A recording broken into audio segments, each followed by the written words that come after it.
Bosveld kantoor.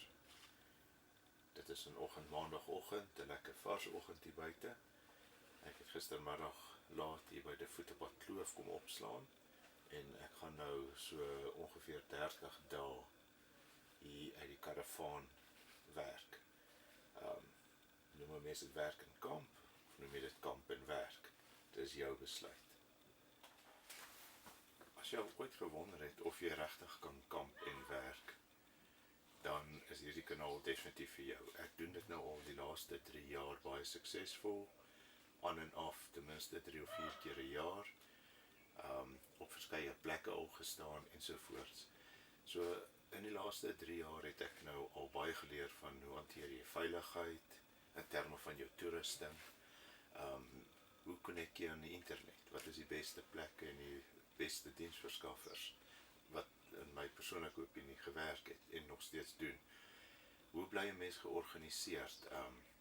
Hoe hou jy vergaderings? Hoe kontak jy kliënte? Hoe besoek jy kliënte en hoe kan kliënte jou besoek? Daar's definitief lekker dinge, dit is hoekom ek dit doen. Daar's definitief slegte dinge wat nie altyd maklik is om te hanteer nie.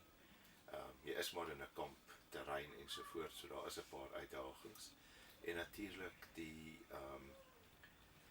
goeders van die natuur.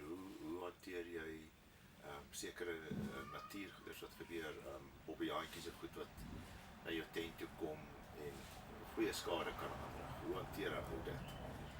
So as jy geïnteresseerd is om meer te leer van kamp en werk, of werk en kamp, dan is hierdie kanaal definitief vir jou.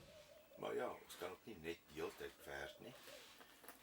Die voordeel hierso is jy pak jou goedjies op en jy toegang tot 'n klomp ander goeders op die kampgronde, swembaddens, vermaak, biere wat jy mee lekker kan kuier, veral in die aande met 'n vleisbraai en so aan, resepte uitdeel ensovoort. So ek nooi jou, volg die kanaal, kom kamp saam met my die volgende 30 dae, kom werk saam met my.